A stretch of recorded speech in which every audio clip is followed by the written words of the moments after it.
கர்த்தராகிய இயேசு கிறிஸ்துவின் நாமத்தினாலே உங்களை வாழ்த்துகிறேன். மறுபடியும் நம்ம இப்படியாக கூடி மார்க்கு சுவிசேஷத்தை படிக்கத்தக்கதாக தேவன் தந்திருக்கிற அந்த மேலான கிருபைக்காக நான் தேவனை நன்றி செலுத்துகிறேன். இந்த வழியிலும் நம்முடைய மத்தியில் இருக்கிற சகோதரி பிரியா செந்தில் பாலக்காடு ஈஜிப்ட்ல இருந்து ஜாயின் பண்ணியிருக்காங்க.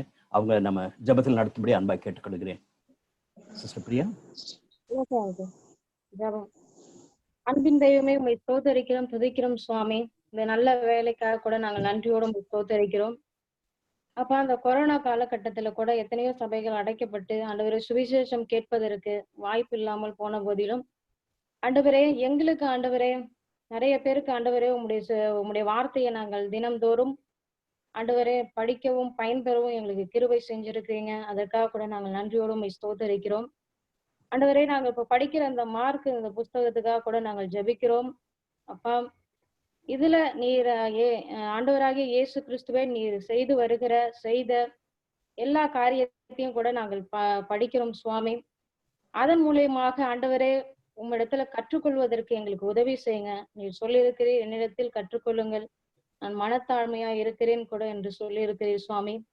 ஆண்டவரே நீர் செய்த எல்லா காரியங்களையும் நாங்கள் அப்படியே வாசிக்கிறது மட்டுமல்ல ஆண்டவரே, அதை நாங்க புரிந்து கொண்டு ஆண்டவரே உம்முடைய மனதுருக்கம் எப்படிப்பட்டது, நீர் எப்படியாய் ஒரு மனிதரை அணுகினீர், எப்படியெல்லாம் ஆண்டவரே நீர் பிரசங்கித்தீர், ஒவ்வொன்றையும் நாங்கள் உணர்ந்து கொள்ளவும் உம்மிடத்துல கற்றுக்கொள்வதற்கும் எங்களுக்கு கிருபை செய்யுங்க சுவாமி. ஆண்டவரே உம்முடைய வார்த்தையை நாங்கள் படித்து வருகிற போது எங்களுக்கு நல்ல ஒரு ஆவிக்குரிய ஒரு வளர்ச்சி ஆண்டவரே இந்த நாட்களிலும் எங்களுக்கு காணப்படும்படியாய் கூட நாங்கள் ஜெபிக்கிறோம்.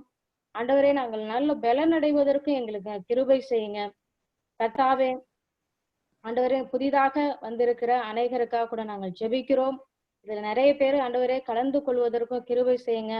நிறைய பேர் பயன்பெறவும் நீர் கிருபை செய்யும்படியாய் கூட நாங்கள் ஜெபிக்கிறோம். அங்கிளுக்காக கூட நாங்கள் ஜெபிக்கிறோம் சுவாமி. அப்பா, அங்கிள் மூலியமாக எங்களுக்கு தொடர்ந்து இந்த வாய்ப்பை ஏற்படுத்தி கொடுத்து வருகிறீர், அதற்காக கூட நாங்கள் நன்றி செலுத்துகிறோம். ஆரோக்கியத்தையும் அவங்க குடும்பத்தையும் ஆண்டவரே நல்ல பலத்தோடு பாதுகாக்கும்படியாய் கூட நாங்கள் ஜெபிக்கிறோம் சுவாமி. இந்த நெட் கனெக்ஷன் எல்லாம் ஆண்டவரே எல்லாருக்கும் கிடைக்கவும் நீர் கிருபை செய்யுங்க. இயேசு கிறிஸ்து நாமத்தினால ஜெபிக்கிறோம் எங்கள் ஜெபம் கேட்ட நல்ல பிதாவே, ஆமீன் சுவாமி. ஆமீன். Thank you so much, Sister Priya, for that meaningful prayer. நேற்று நம்ம மார்க்கு சுவிசேஷத்தை துவங்கினோம். அப்போ பார்க்கும் பொழுது அந்த மார்க் யாரு என்பவரை பற்றி நம்ம பார்த்தோம். ஜான் மார்க் என்று அழைக்கப்படக்கூடிய நபர் என்றும், அவருடைய வாழ்க்கையில ஒரு சில சோர்வுகள் வந்தாலும் கூட பர்னபாஸ் மூலமாக உற்சாகப்படுத்தப்பட்டு அது பிறகு இந்த முதல் சுவிசேஷத்தை அவர் எழுதினதாகவும், பின்பு பேதுரு, பவுல் போன்ற தலைவர்களுக்கு அவர் ஆசீர்வாதம் இருந்ததாக நம்ம பார்த்தோம். அது மட்டுமல்ல, அவருடைய கால சூழ்நிலையிலையும் பார்த்தோம். எல்லா விதங்களிலும் சவால் நிறைந்திருக்கிற காலகட்டத்துல இப்படிப்பட்ட ஒரு அருமையான சுவிசேஷத்தை அவர் எழுதினார் என்று நம்ம நேற்று படித்தோம். அதை தொடர்ந்து இந்த சுவிசேஷம் ஆண்டவராகிய இயேசு கிறிஸ்துவானவருடைய வாழ்க்கையில அவர் செய்து முடித்த எல்லா காரியங்களையும் அருமையான விதத்துல, சுருக்கமான விதத்துல எழுதியிருக்கிற அந்த சுவிசேஷத்தினுடைய மகிமையை குறித்து நம்ம பார்த்தோம். மார்க்கு சுவிசேஷம் 16 அதிகாரங்கள் கொண்டிருக்கிறது. ஒரு பிராட் அவுட்லைனையும் நம்ம பார்க்க முடிஞ்சிச்சு. கடைசியாக நேற்று முடிக்கும் பொழுது 2 காரியங்களை பார்த்து முடிச்சோம். ஒண்ணு the preparation of the servants சொல்லிட்டு முதல் 13 வசனங்கள்ல எப்படி ஆண்டவராகிய இயேசு கிறிஸ்துவானவர் தன்னுடைய திருப்பணிகளை துவங்குவதற்கு முன்பாக எப்படி ஆயத்த பண்ணப்பட்டார் சொன்னதை நம்ம பார்த்து கொண்டிருந்தோம். அவருக்கு முன்னோடியாக வந்த யோவான் ஸ்நானகன் பல ஆண்டுகளுக்கு முன்பாக தீர்க்கதரிசனமாய் தேவன் சொன்ன காரியத்தை நிறைவேற்றி தேவனாகிய இயேசு கிறிஸ்துவுக்கு தன்னுடைய வழியை ஆயத்தம் பண்ணினார் என்று நம்ம பார்த்தோம். அதை தொடர்ந்து இயேசுவானவருடைய ஞானஸ்தானத்தை குறித்தும், அவர் பிசாசினாலே சோதிக்கப்பட்டதை குறித்தும் நம்ம படித்தோம். கடைசியாக 14-15 வசனங்கள்ல மார்க் 1ஆம் அதிகாரத்துல அவருடைய வந்ததனுடைய தரிசனத்தை குறித்தும் நம்ம பார்த்தோம். நேற்று அதோட தான் நம்ம முடிச்சோம். பிராட் அவுட்லைன் சொல்லும் பொழுது, நான் கடைசியா சொல்லும் பொழுது நான் சொன்னேன், 3 ஆண்டு காலம் கலிலேயா பகுதியில இயேசுவானவர் இருந்து செய்த காரியங்களை மார்க் 8ஆம் அதிகாரம் 26ஆம் வசனம் வரைக்கும் நம்ம படிக்கலாம். மினிஸ்ட்ரி இன் கேலிலி அல்லது கலிலேயா பகுதியில இயேசுவானவர் செய்தது. அதைத் தொடர்ந்து யூதேயா தேசத்துக்குள்ள அவர் கடந்து போகிறார். எருசலேமை நோக்கி அவர் கடந்து போகிறார் சொல்லி நாம் பார்க்கிறோம். 8ஆம் அதிகாரம் 27ஆம் வசனத்துக்கு பிறகு ஒரு ஷிஃப்ட் இருக்கிறத நம்ம பார்க்கலாம். 10ஆம் அதிகாரம் கடைசி வரைக்கும் அந்த காரியங்களை குறித்து நம்ம வாசிக்கிறோம். அது ஒரு 6 மாத காலத்துல நடைபெற்ற சம்பவங்களை அங்க நம்ம பார்க்கிறோம். கடைசியாக 11ஆம் அதிகாரத்துக்கு பின்பாக இயேசுவானவருடைய பாடு மரணங்களை குறித்து உயிர்த்தெழுதலை குறித்து எழுதப்பட்டிருக்கிற பகுதியை நம்ம படிக்கிறோம். குறிப்பாக 16ஆம் அதிகாரம் 8ஆம் வசனம் வரைக்கும் மார்க் அது வரைக்கும் எழுதிப்பார்னு எதிர்பார்க்கிறாங்க. அது வரைக்கும் நம்ம பார்க்கும் பொழுது 8 நாட்களில் நடைபெற்ற சம்பவங்களை அந்த பகுதி குறிப்பிட்டு சொன்னதாக நம்ம பார்க்கலாம். மார்க்கு சுவிசேஷன் ஈஸியா இதை நம்ம ஞாபகம் வைக்கிற அளவுக்கு இது இருக்கிறது. அதை தொடர்ந்து நம்ம பார்த்த இயேசுவானவருடைய தரிசனம் என்ன என்பதை மார்க் மிக அழகாக எழுதுகிறார். 1ஆம் அதிகாரம் 14, 15 வசனங்கள்ல பார்க்கும் பொழுது அதுதான் நம்ம நேற்று வாசித்து முடித்தோம். 1ஆம் அதிகாரம் 14, 15 வசனங்களை வாசிக்கிறேன். யோவான் காவலில் வைக்கப்பட்ட பின்பு இயேசு கலிலேயாவிலே வந்து தேவனுடைய ராஜ்யத்தின் சுவிசேஷத்தை பிரசங்கித்து, காலம் நிறைவேறிற்று, தேவனுடைய ராஜ்யம் சமீபமாயிற்று, மனம் திரும்பி சுவிசேஷத்தை விசுவாசியுங்கள் என்றார். மனம் திரும்பி சுவிசேஷத்தை விசுவாசியுங்கள். காரணம், அவர் இந்த உலகத்துக்கு வந்த நிமித்தமாக தேவனுடைய ராஜ்யத்தை அவர் கொண்டு வந்தார் சொல்லி பார்க்கிறோம். அதை தொடர்ந்து அவர் செய்த எல்லா காரியங்களும் தேவனுடைய ராஜ்யத்தை இந்த உலகத்திலே நிறைவேற்றுவதற்காக கொண்டு வருவதற்காகவே அவர் செயல்பட்டார் என்று பார்க்கிறோம். அவர் இந்த உலகத்தை விட்டு எடுத்துக்கொள்வதற்கு முன்பாக அவர் சொன்ன ஒரு காரியம் என்னன்னா, பரலோக ராஜ்யம் திரும்ப வரப்போகிறது, உங்களுடைய மத்தியிலே பரலோக ராஜ்யம் இருக்கிறது என்று சொன்ன தேவன், பரலோக ராஜ்யம் வருவதற்கு நீங்க ஆயத்தமாருங்க என்று yet to come என்ற காரியத்தையும் அவர் சொல்லுகிறார். அதனாலதான் அந்த தரிசன வார்த்தையாக நான் பார்க்கும் பொழுது இப்படி பார்க்கிறேன். The kingdom of God is to be established. தேவனுடைய ராஜ்யம் அவர் வந்தது நிமித்தமாக வந்துவிட்டது. தொடர்ந்து தேவனுடைய ராஜ்யத்துக்குள்ளாக மக்கள் சேர வேண்டும். ஒரு நித்தியமான தேவனுடைய ராஜ்யத்தை அவர் நிலைநேற்றுவதே அவருடைய தரிசனமாக இருந்ததாக பார்க்கிறோம். அப்படிப்பட்ட ஒரு தரிசனத்திற்கு அவர் செய்த காரியங்கள் என்ன? மிஷன். அதான் நேற்று நான் முடிக்கும்போது நான் சொன்னேன், விஷனுக்கும் மிஷனுக்கும் ஒரு டிஃபரன்ஸ் இருக்கணும், கண்டிப்பா இருக்கும். தரிசனம் என்பது நம்ம செய்யணும்னு ஆசைப்படுற காரியங்கள், செய்ய அர்ப்பணித்திருக்கிற காரியங்கள், அதனுடைய விளைவை பார்க்கறது தான் தரிசனம். தரிசனம் என்பது நம்ம செய்யக்கூடிய காரியங்கள் அல்ல, அது மிஷன்ல வந்துடணும்.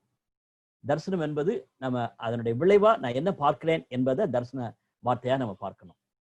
ஸோ ஆண்டவராக இயேசு கிறிஸ்து தேவனுடைய ராஜ்யம் நிலைநிறுத்தப்படுவது ஒரு தரிசனமாக பார்த்ததை நம்ம பார்க்கிறோம். அவருடைய மிஷனை நான் இப்படியாக எழுதியிருக்கிறேன்.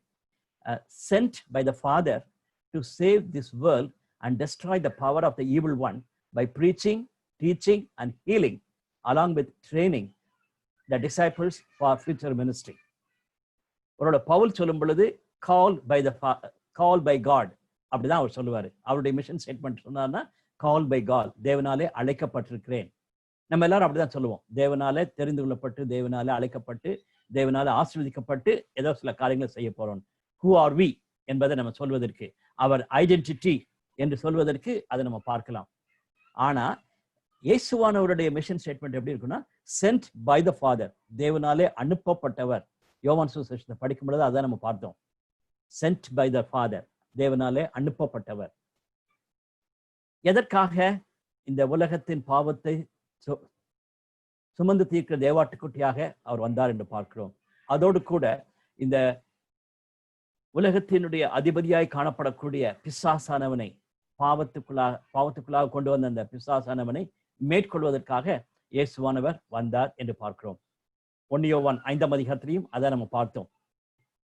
பிசாசின் அந்தகார கிரியைகளை முறியடித்து போடத்தக்கதாக இயேசுவானவர் வந்திருக்கிறார். அதை வந்தது மட்டுமல்ல, அவர் செய்யக்கூடிய 3 மிக முக்கியமான காரியங்கள். தேவனுடைய ராஜ்யத்தை குறித்து அவர் பிரசங்கித்தார். தொடர்ந்து அவங்க தேவனுக்குள்ளா நிலைத்திருப்பதற்காக அவங்களை டீச் பண்ணார். 3வது காரியம், அவர்களுக்கு தேவையான சுகத்தையும் பலத்தையும் கொடுத்தார். ஹீலிங்கும் அவர் செய்ததாக நாம் பார்க்கிறோம். இதை குறித்து நல்லா நீங்க படிக்கணும்னு ஆசைப்பட்டீங்கன்னா மத்தேயு 9ஆம் அதிகாரம் 35ஆம் வசனத்திலிருந்து 38ஆம் வசனம் வரைக்கும் இருக்கிற பகுதியை படிச்சு பார்த்தீங்கன்னா த மிஷன் ஆஃப் ஜீசஸ் ரொம்ப அழகா இருக்கும். மத்தேயு 9:35 வரைக்கும் அதுல நம்ம பார்க்கிறோம் preaching, teaching, healing was part of it. அதனாலதான் ஏர்லி மிஷனரிஸ் இந்தியா மூல கண்ட்ரிஸ்குள்ள வரும் பொழுது அவங்க 3 காரியம் செஞ்சாங்க. ப்ரீச் பண்ணாங்க, அதன் போது எல்லாரும் ரட்சிக்கப்பட்டவங்கள ஒரு திருச்சபை உண்டானது. மக்கள் படிக்காம இருந்ததுனால அவங்களுக்கு படிப்பை கொடுத்ததுக்காக ஸ்கூலை ஸ்டார்ட் பண்ணாங்க. ஸ்கூல் மூலமாக அந்த டீச்சிங்கை கொடுத்தாங்க. ஹாஸ்பிட்டல்ஸும் உண்டாக்கி ஹீலிங் மினிஸ்ட்ரியும் செஞ்சாங்க. அதனாலதான் நிறைய இடத்துல நீங்க பாத்தீங்கன்னா ஒரு சர்ச் பக்கத்திலே ஒரு ஸ்கூல் இருக்கும், ஒரு ஹாஸ்பிட்டல் இருக்கும். காரணம் அது ஒரு கம்யூனிட்டி மாதிரி வளர்ந்து preaching and teaching and healing ஒரு பார்ட் ஆஃப் இட். இன்னைக்கு ஸ்கூலு, ஹாஸ்பிட்டல்ஸ் எல்லாம் ரொம்ப பிசினஸ் டைப்பா மாறிடுச்சு. ஒரு நம்ம திட்டமாக நம்மளுடைய காலகட்டத்தில் இருக்கிற மிஷனை குறித்து இன்னும் சீரியஸாக நம்ம யோசிக்க வேண்டும். ரைட்? அதோடு கூட நான் சொல்ல விரும்புகிற ஒரு காரியம் என்னன்னா, along with that he was training disciples for future ministry. தேவனுடைய ராஜ்யத்தை தொடர்ந்து கட்டுவதற்கு மென்டர் பண்ணாரு, ட்ரெயின் பண்ணாரு, எக்யூப் பண்ணாரு என்பதை நம்ம பார்க்கலாம். அதுதான் இன்னிலிருந்து நம்ம பார்க்க போற காரியங்களை பார்க்கிறோம். நான் நேற்று சொன்னது போல இன்னிலிருந்து நம்ம பார்க்க போற காரியங்கள் எல்லாமே அவருடைய மிஷனை குறித்து படிக்க போகிறோம். இன்னைக்கு நம்ம ஒரு பெரிய பேசேஜ் பார்க்கணும். ஃபுல்லாவே வாசிக்க நமக்கு சான்ஸே கிடையாது. 1ஆம் அதிகாரம் 14ஆம் வசனத்திலிருந்து 8ஆம் அதிகாரம் 26ஆம் வசனம் வரைக்கும் இருக்கிற பகுதி, அதுதான் கலிலேயாவில் அவர் செய்த பணியை குறித்து குறிப்பிடப்பட்டிருக்கிற பகுதி. ஒரு பேரலல் பேசேஜ் சொல்லி பார்த்தீங்கன்னா மத்தேயு 16ஆம் அதிகாரம் 20ஆம் வசனம் வரைக்கும் அவர் எழுதியிருக்கிறார். 4ஆம் அதிகாரத்துல இயேசுவானவருடைய அந்த சோதனை கொடுக்கப்பட்டிருக்கும். அந்த சோதனை முடிந்த உடனே இருக்கிற பேசேஜ் எப்படி மார்க்ல இருக்கிறதோ அதே மாதிரி மத்தேயு 4ஆம் அதிகாரத்திலிருந்து 16ஆம் அதிகாரம் 20ஆம் வசனம் வரைக்கும் இந்த ministry of Jesus in Galilee அதை பார்க்கலாம். லூக்கா புத்தகத்தை படிக்கும் பொழுது 9ஆம் அதிகாரம் 50ஆம் வசனம் வரைக்கும் இருக்கிறத நீங்க பார்க்கலாம்.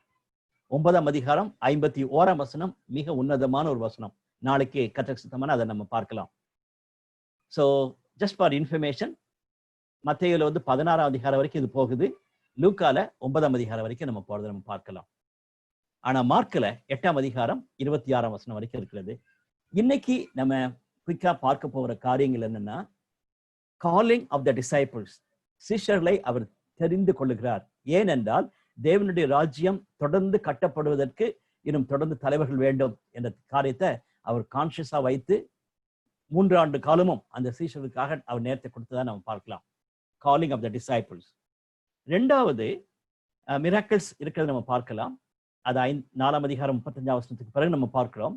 இதுக்கு முன்னால பார்க்க மிராக்கிள்ஸ் இருக்கும் பொழுது நம்ம பார்க்கக்கூடிய ஒரு காரியம் என்னன்னா, அவர் பிசாசுக்கும் உலகத்தில் இருக்க எல்லா காரியத்திற்கும் மேலானவர், அதிகாரம் உள்ளவர் என்பதை தொடர்ந்து காண்பித்துக் கொண்டு வந்ததாக நம்ம பார்க்கிறோம். அத்தாரிட்டி ஓவர் த டெவில் அந்த ஈவில் ஒன். இந்த உலகத்தினுடைய அதிபதி போல இருக்கக்கூடிய அந்த பிசாசானவனை மேற்கொண்டவர் என்பதை உலகத்தினுடைய எல்லா காரியங்களிலும், நேச்சருக்கு, அவருடைய மனிதர்களுக்கு, பிசாசின் காரியங்களுக்கு எல்லாவற்றுக்கும் அப்பாற்பட்டவர் என்பதை அவர் இந்த இடத்துல குறிப்பிட்டு சொல்லுகிறார். அடுத்து 4ஆம் அதிகாரத்துல நான் நேற்று சொன்னது போல 4 பேரபிள்ஸ் அங்க கொடுக்கப்பட்டிருக்க நம்ம பார்க்கலாம். பேரபிள்ஸ் அதாவது ஓமைகள். இயேசுவானவருடைய டீச்சிங்ல காணப்படக்கூடிய உன்னதமான காரியம் ஓமைகள். அது நம்ம ஒரு சில விஷயங்கள் நம்ம பார்க்க போகிறோம். அதை தொடர்ந்து மிராக்கிள்ஸ், ஆண்டவர் செய்த மிராக்கிள்ஸ் பார்க்கலாம். கடைசி பகுதியில இன்னொரு தாட்டையும் நான் உங்களோட ஷேர் பண்ண ஆசைப்படுகிறேன். Opposition to the servant. அந்த சர்வன்டா வந்திருக்கிற ஆண்டவராகிய இயேசு கிறிஸ்துவை ஏற்றுக்கொள்ளாம அவருக்கு எதிர்த்து நிற்கக்கூடிய மக்களை நம்ம பார்க்க போகிறோம்.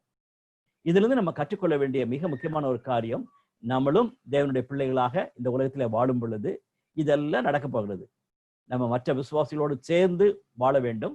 அப்படி வாழும் பொழுது பிசாசுக்கும் உலகத்தின் காரியங்களுக்கும் மேற்பட்டவர்களா நம்ம காணப்படணும். கண்டிப்பா மற்றவர்களுக்கு சுசேஷத்தை அவங்க புரிந்து கொள்ற அளவுக்கு நம்ம சொல்ல வேண்டும். ஒரு அற்புதங்களை செய்யக்கூடிய தன்மையும் நமக்கு உண்டு. அதை நான் பிறகு நான் சொல்லும்போது சொல்ல போகிறேன். கண்டிப்பாகவே உண்டு. நல்ல ஞாபகம் வச்சுக்கோங்க. இப்பவே நான் சொல்லிடுறேன். அதாவது அற்புதங்களை பற்றி பேசும்போது நம்ம சொல்ல வேண்டிய ஒரு காரியத்தை என்னன்னா, த கிரேட்டஸ்ட் மிராக்கிள் ஒரு மனுஷனுடைய லைஃப்ல என்னன்னா அவனுடைய மனம் மாறுதல். அவனுடைய மனதுல ஒரு மாறுதல் உண்டாகதான் கிரேட்டஸ்ட் மிராக்கிள். மற்றதெல்லாம் மிராக்கிள்ஸ் தான். சுகமாகிறது, மற்ற அநேக காரியங்களை நம்ம மிராக்கிள்ஸ் நம்ம சொல்லிக் கொண்டிருக்கிறோம். But the greatest miracle is a transformation of a life. Opposition உண்டா? கண்டிப்பா இருக்கும். இந்த பச்சை மரத்துக்கு இப்படியாதுன்னா பட்டை மரத்துக்கு என்ன ஆகும்னு சொல்லிட்டு இயேசுவானவர் சொன்னாரு. அப்போசிஷன் கண்டிப்பா எல்லாருக்குமே உண்டு என்பதையும் இந்த பகுதியிலிருந்து நம்ம கற்றுக்கொள்ள போகிறோம். நான் இன்னைக்கு 2 பகுதியை வாசிக்கணும்னு ஆசைப்படுகிறேன். முதலாவது பகுதி, இயேசுவானவர் இந்த உலகத்தில் இருக்கிற எல்லா அதிபதிகளுக்கும் மேலான அதிகாரம் கொண்டவர் என்பதை, அல்லது மிராக்கிள்ஸை பற்றி வாசிக்கக்கூடிய ஒரு பகுதி. there are many miracles இங்க மென்ஷன் பண்ணியிருக்கிறது. பட் அதுல ஒரு மிராக்கிளை மார்க் 2ஆம் அதிகாரத்தை மாதிரியாக வைக்கிறதுக்கு விரும்புகிறேன். அடுத்தது 4ஆம் அதிகாரம் முதல் 9 வசனங்களில் ஓமைக்காக ஒரு உன்னதமான ஓமையை நம்ம இன்னைக்கு பார்க்க போகிறோம். ஜஸ்ட் ஃபார் இன்ஃபர்மேஷன், அதாவது உங்களுக்கு ஒரு அறிமுகப்படுத்தணுமே என்பதற்காக இந்த 2 பகுதியை நான் அறிமுகப்படுத்துகிறேன். ஆனா நீங்க தான் நேரம் எடுத்து 8ஆம் அதிகாரம் 26ஆம் வசனம் வரைக்கும் நீங்க தான் படிக்கணும். படிச்சீங்கன்னா இதை மனசுல வைத்துக்கொண்டு படிக்கும் பொழுது உங்களுக்கு ரொம்ப ஈஸியா இருக்கும். 2 பகுதியை படிக்க போகிறோம். நம்முடைய மத்தியில் இருக்கிற சகோதரி சபிதா கோயம்புத்தூர்ல இருந்து ஜாயின் பண்ணியிருக்காங்க. அவங்க 2ஆம் அதிகாரம் முதல் 12 வசனங்களை வாசிப்பாங்க. அவங்க முடிச்ச பிறகு கோத்தகிரி ஈஜப்ட்ல இருந்து ஜாயின் பண்ணியிருக்கிற சாம்ராஜ் அவங்க 2வது பகுதியை நமக்கு வாசிப்பாங்க. Hello. Yes uncle, I'm reading. Mark 2ஆம் அதிகாரம் வசனங்கள் 1 முதல் 12 முடிய. சில நாட்களுக்கு பின்பு அவர் மறுபடியும் கப்பர்நகூமுக்கு போனார். அவர் வீட்டில் இருக்கிறார் என்று ஜனங்கள் கேள்விப்பட்டு உடனே வாசலுக்கு முன்னும் நிற்க இடம் போதாதபடிக்கு அநேகர் கூடி வந்தார்கள். அவர்களுக்கு வசனத்தை போதித்தார். அப்பொழுது 4 பேர் ஒரு திமிர்வாதக்காரனை சுமந்து கொண்டு அவரிடத்தில் வந்தார்கள். ஜனக்கூட்டத்தின் நிமித்தம் அவருக்கு சமீபமாய் சேரக்கூடாமல் அவர் இருந்த வீட்டின் மேற்கூரையை பிரித்து திறப்பாக்கி திமிர்வாதக்காரன் கிடக்கிற படுக்கையை இறக்கினார்கள்.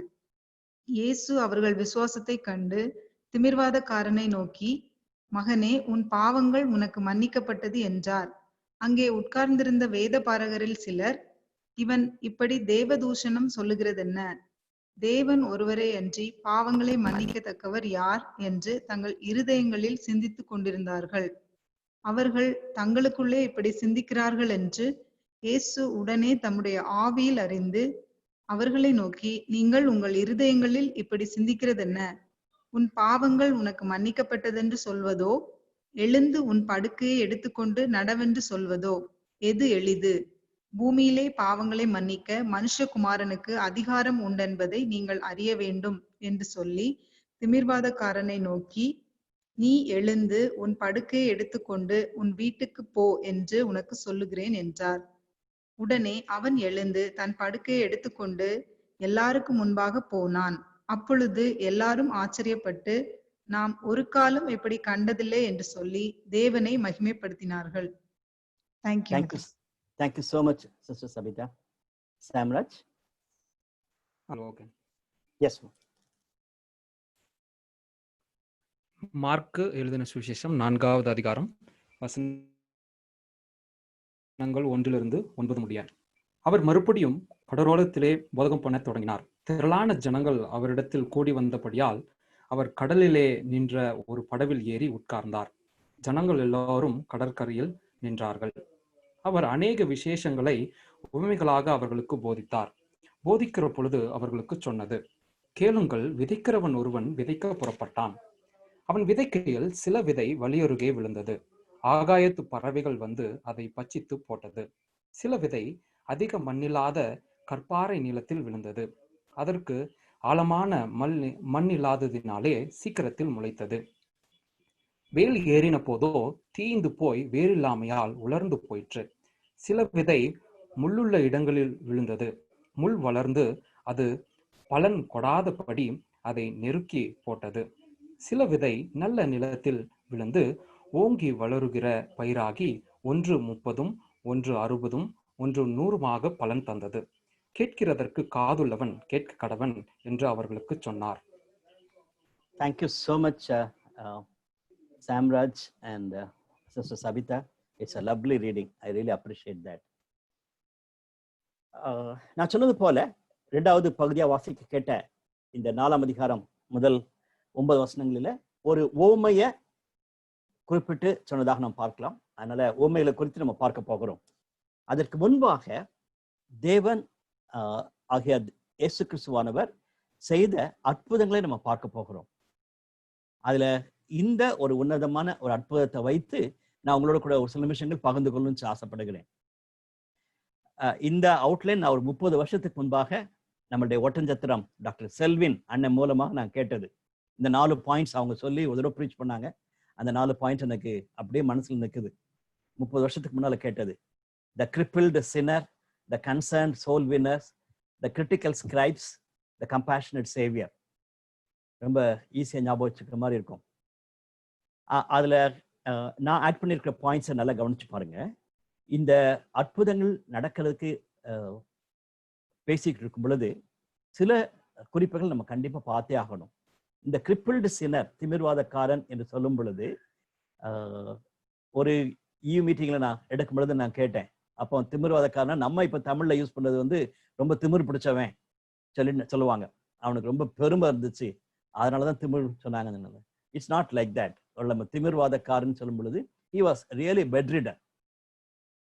அந்த பக்கவாக்குன்னு சொல்லுவாங்க பாத்தீங்களா, அது மாதிரி ஒரு பேரலிட்டிக் பர்சன் அவன் தான் கரெக்டான வேர்ட். பேரலிட்டிக் ஆகி அவர் ஒன்றும் செய்ய முடியாது, அப்படிப்பட்டிருக்கான்னு சொல்லிட்டு அதில் நம்ம பார்க்கும் பொழுது இன்னைக்கு பலருடைய கண்டிஷன் அப்படிதான் இருக்குது. பிசிக்கலாகவே ஒன்றும் செய்ய முடியாது, அப்படிப்பட்ட ஒரு பரிதாபமான நிலையில இருக்கக்கூடியவங்க. இந்த COVID-19 நம்ம கேட்கும் பொழுது பயங்கர ஆச்சரியமா இருக்கிறது. அவங்க ட்ரீட்மெண்ட் எடுக்கிறது ஒரு பக்கம், பயம் செத்து போயிடுவோமேன்னு சொல்லி இருக்கிற ஒரு பயங்கர பயத்தினால கலங்கி போய் கொண்டிருக்கிற பேஷண்ட்ஸ் நம்ம கேள்விப்படுகிறோம். ஈவன் ஒரு சில இடங்கள்லேருந்து அவங்க ஓடி போயிட்டாங்கலாம் நம்ம கேட்கிறோம். அப்படிப்பட்ட காரியங்களை நம்ம கேட்கிறோம். ஸோ இந்த pathetic condition of the mankind வந்து இந்த கிரிப்பிள் சின்னர் வந்து ரொம்ப அழகாக விவரித்து காட்டுகிறார். 2வது காரியம் அவர் சொல்லக்கூடிய ஒரு காரியம் என்னன்னா, என்னால் ஒன்றும் செய்ய முடியல, எனக்கு யாராவது ஹெல்ப் பண்ணணும் என்று ஒரு பரிதாபமான நிலையில அவர் இருந்ததாக நம்ம பார்க்கிறோம். இன்னைக்கும் நம்மளுடைய காலேஜ் கேம்பஸஸ்ல, நம்மளுடைய வீட்டின் அருகில, ஈவன் திருச்சபையிலுமே ஒரு சில மக்களை நாம பார்க்கும் பொழுது அப்படிதான் சொல்றாங்க. நானும் இந்த பாவத்தை விட்டுணும்னு எவ்வளவோ ட்ரை பண்றேன், முடியவே இல்லை. நானும் இந்த நல்ல பையனை வாழணும்னு ஆசைப்படுறேன், முடியவே இல்லை சொல்லிட்டு அப்படியே அந்த ஒரு கட்டி போட்ட நிலை எப்படி பார்த்தனோ அப்படிதான் இருக்கிறாங்க. சும்மா வெளியே பார்க்கும் பொழுது ரொம்ப அழகான ஹேர் ஸ்டைலும் அழகான ஜீன்ஸ் பேண்ட்டும் போட்டுட்டு சுத்திக்கிட்டு இருப்பாங்க வெளியே. ஆனா நம்ம உட்கார்ந்து பேசணும்னா அவங்க சொல்லுவாங்க, ஐயோ என்னால வெளியவே முடியல, அதாவது ஐ மீன் பாண்டேஜ், நான் ஒரு பெரிய கட்டுக்குள்ள நான் மாட்டியிருக்கேன்னு சொல்லி சொல்லக்கூடிய பையங்களும் பொண்ணுங்களும் நிறைய பேர் இருக்காங்க. அநேக குடும்பங்கள் அப்படிப்பட்ட ஒரு பிசாசின் கட்டுக்குள்ளாக இருக்கிறத நம்ம பார்க்கலாம். இன்னைக்கு they all need miracles. ஒரு அற்புதம் நடைபெறணும் அவங்களுடைய வாழ்க்கையில, அவங்களுக்கு தேவை. ஈவன் இந்த பைபிள் ஸ்டடியில அட்டென்ட் பண்ற யாராவது தம்பிமார் தங்கச்சிமார் உங்களுக்கு அப்படிப்பட்ட ஒரு விடுதலை இல்லாதபடிக்கு இருந்தீங்கன்னா, ஏதோ ஒரு கட்டுக்குள்ள நான் இருக்கிற மாதிரி ஒரு ஃபீல் பண்ணீங்கன்னா, you need Jesus. Right. Concern soul winners நான் நேரம் எடுத்து படிக்கல, இந்த பேசேஜ் நீங்க தயவுசெய்து படிச்சு பாருங்க. சிஸ்டர் சவிதா ரொம்ப அழகா வாசிச்சாங்க. I really thank her. நீங்க நேரம் எடுத்து திரும்ப அதே மாதிரி படிச்சு பாருங்க, உங்களுக்கு you will get more ideas. ரொம்ப அருமையான ஒரு பேசேஜ். டெஃபினட்டா யூ லவ் திஸ் பேசேஜ். அதனாலதான் நான் I am taking little time. Concern soul winners, lovely 4 பேர் சேர்ந்து இவங்க 3ஆம் வசனம் அப்படிதான் போட்டிருக்குது. 4 பேர் ஒரு திமிர்வாதக்காரனை சுமந்து கொண்டுன்னு சொல்லிட்டு. எனக்கு பிடித்தமான முதல் பாயிண்ட் என்னன்னா, டேக்கிங் இனிஷியேட்டிவ். அதாவது யாரோ 4 பேருக்கு டக்குன்னு இந்த ஐடியா கிடைச்சிருக்காது, யாரோ ஒருத்தருக்கு தான் ஐடியா கிடைக்கும். நல்லா கவனிச்சுக்கங்க, ஒருத்தருக்கு இந்த ஐடியா கிடைச்சிருக்கும். இவனை நம்ம தூக்கிட்டு ஜீசஸ்ட போனோம்னா கண்டிப்பா ஜீசஸ் ஹீல் பண்ணிடுவாரு. அந்த ஐடியா கிளிக் ஆன உடனே அவன் 3 பேர்ட்டையும் சொல்லியிருக்கான், டே நம்ம 4 பேரும் சேர்ந்து இடம் தூக்கிட்டு போக கூடாதுன்னு சொல்லிட்டு. ஸோ இந்த ஃபர்ஸ்ட் ஐடியா கொடுத்த உடனே 2வது ஐடியா வேற யார்ட்டு வந்திருக்கும். நல்ல ஒரு கட்டில் ரெடி பண்ணு, அப்படின்னா நம்ம ஈஸியா தூக்கிட்டு போயிடலாம், யாரும் அவன் வைக்கவே படாம பக்கம் நம்ம கொண்டு போயிடலாம் வாங்க சொல்லிட்டு கிளீனா பிளான் பண்ணியிருப்பாங்க. நான் இமேஜின் பண்ணி பார்க்குறேன். அங்க போய் பார்த்தா பயங்கர கூட்டம், ஜீசஸ் ப்ரீச் பண்ணிட்டு இருக்காரு, வீட்டுக்குள்ளேயே போக முடியாது. அவன் ஃபர்ஸ்ட்ல சொன்னவே கொஞ்சம் சோர்ந்து போயிருப்பான், என்னடா சார் நம்ம நினைச்சோம் ரொம்ப சிம்பிளா இருக்குன்னு பார்த்தா அப்படி ஆகலையேன்னு சொல்லிட்டு. உன்னத்தில் சொல்லியிருப்பான், ஏன் கவலைப்படுற, நம்ம மேலே ஏறி கூரையை பிரிச்சு உள்ள விட்டுருவோம், கண்டிப்பா ஜீசஸ் ஹீல் பண்ணிடுவாரு சொல்லிட்டு ஒரு ஐம் ஜஸ்ட் இமேஜினிங். அப்படிப்பட்ட ஒரு இனிஷியேட்டிவ் இன்னைக்கு தேவை. நான் யூஸ்வலா இந்த பைபிள் ஸ்டடி எடுக்கும்போது நான் கேட்பேன், எப்போ நீங்க கடைசியா அது மாதிரி ஒரு இனிஷியேட்டிவ் எடுத்தீங்க? ஒரு நியூ இனிஷியேட்டிவ்னு சொல்லிட்டு ஃபேமிலியா அல்லது இண்டிவிஜுவலா எடுத்தீங்கன்னு யோசிச்சு பாருங்க. நம்மளும் ஆண்டவர் நேசிக்கிறோம், மற்றவங்களுக்காக ஜெபம் பண்றோம். ஐம் நாட் சேயிங் தட் இது மாதிரி ஒரு பயங்கரமான ஒரு மனுஷனை ஆண்டவரத்துல கூட்டிட்டு போறது மட்டும் கிடையாது. ஏதாவது சின்ன ஒரு இனிஷியேட்டிவ். உங்க பழைய கிளாஸ்மேட்டுக்கு வந்து ஒரு வாட்ஸ்அப்ல ஒரு மெசேஜ் அனுப்பியிருக்கலாம், யாருக்காவது ஃபோன் பண்ணி ஒரு வார்த்தை என்கரேஜ் பண்ணியிருக்கலாம். Some new initiative you have to take it. இந்த மிராக்கிள்ஸ் நடக்கணும்னு சொன்னா நம்ம we have to do some initiatives. அதோடு கூட டீம் ஒர்க், லவ்லி, ரொம்ப இம்பார்ட்டன்ட்.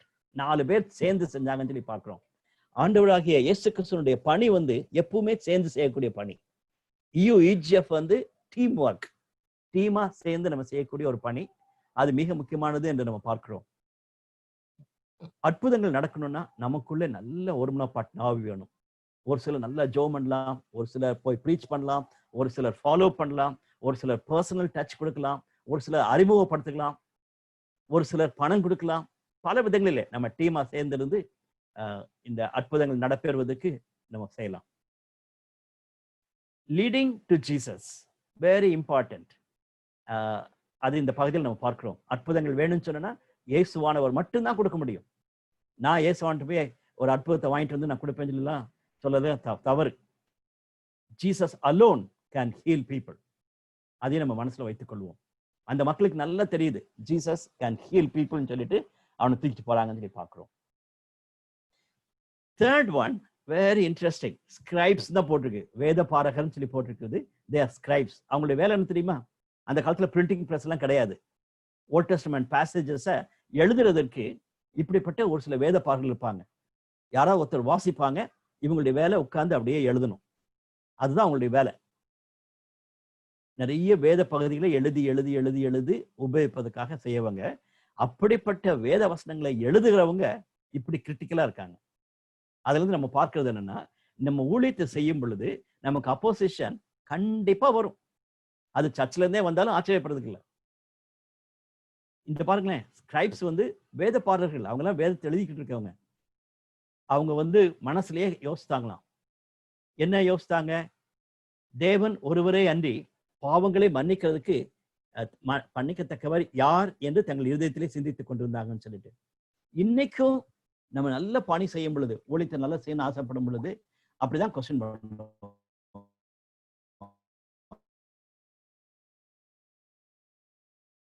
தேவனுடைய கரம் உங்களை மேல இருக்கும் பொழுது மக்கள் உங்களை கொஸ்டின் பண்ணுவாங்க.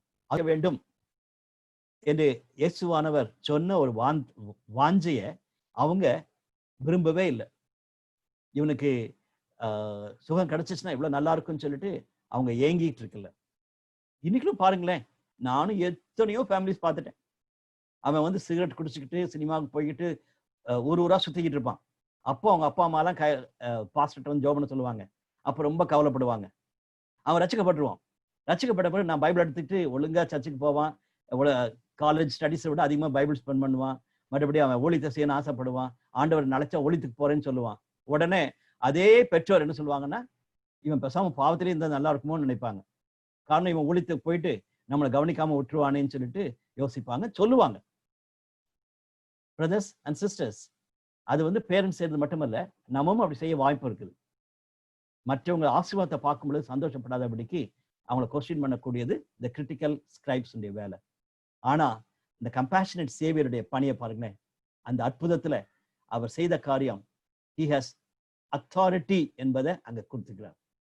அது மட்டுமல்ல, பவர் ஆஃப் காட்ஸ் வேர்டே நம்ம பார்க்கிறோம். தேவனுடைய வார்த்தை அவர் சொல்வதை நம்ம பார்க்கலாம். 9ஆம் வசனம் ரொம்ப இன்ட்ரெஸ்டிங். உன் பாவங்கள் உனக்கு மன்னிக்கப்பட்டது என்று சொல்வதோ, எழுந்து உன் படைக்கை எடுத்துக்கொண்டு நட என்று சொல்லுவதோ எது எளிது? பதில் என்னன்னா, உன் பாவங்கள் உனக்கு மன்னிக்கப்பட்டதுன்னு சொல்றது. நீங்க ஒரு யாரோ ஒருத்தரை பாக்குறீங்க, பார்த்துட்டு உன்னுடைய பாவங்கள் உனக்கு மன்னிக்கப்பட்டுன்னு சொல்லிட்டேன்னா, அவ மன்னிக்கப்படுகிறதோ மன்னிக்கப்படாதோ தெரியாது. ஆனா ஒருத்தன் இப்படி பெட்ரிடனா இருக்கணும் பார்த்துட்டு நீ எழுப்பி உன் படுக்கை எடுத்துக்கொண்டு நடன்னு சொல்றது வந்து கொஞ்சம் கட்ஸ் வேணும். அதுதான் இயேசுவானவர் கேட்கிறாரு. இதுல சொல்றது எது ஈஸி? பதில் என்னன்னா, உன்னுடைய படுக்கை எடுத்துக்கொண்டு செல்வது அவ்வளவு ஈஸி கிடையாது. காரணம் என் கண்மணில நான் பார்க்க போறேன். ஆனா அவங்க கொஸ்டின் பண்றது என்னன்னா, இந்த ஆள் எப்படி பாவங்களை மன்னிக்கிறான்னு சொல்லி சொன்னாங்க. பட் ஆண்டவர் என்ன சொல்றாருன்னா, இப்படிப்பட்ட ஒரு மிராக்கிளா செய்வது நிமித்தமாக I can prove that I have authority over the சின்.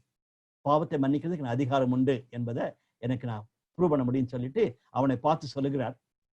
10ஆம் வசனத்துல, பூமியிலே பாவங்களை மன்னிக்க மனுஷகுமாரனுக்கு அதிகாரம் உண்டு என்பதை அறிய வேண்டும் என்று சொல்லி திமிர்வாதக்காரனை நோக்கி, நீ எழுந்து உன் படுக்கை எடுத்துக்கொண்டு போ, உன் வீட்டுக்கு போ என்று சொல்றார்.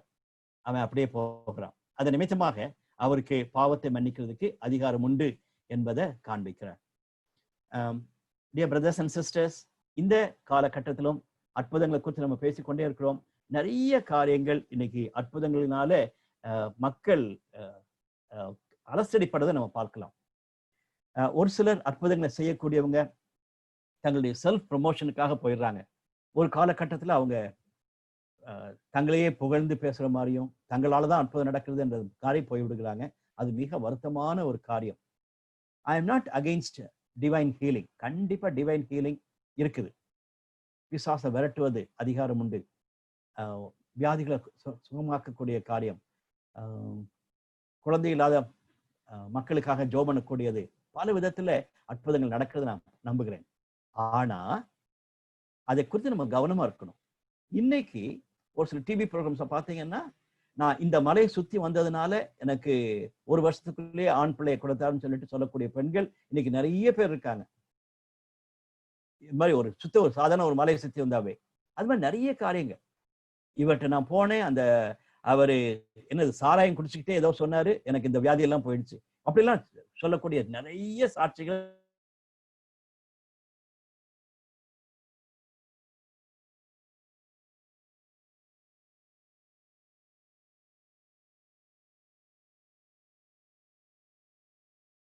நம்ம இன்னைக்கு வாசிச்சுட்டே இருக்கோம். அப்படின்னா நாட் அகைன்ஸ்ட் டிவைன் ஹீலிங்.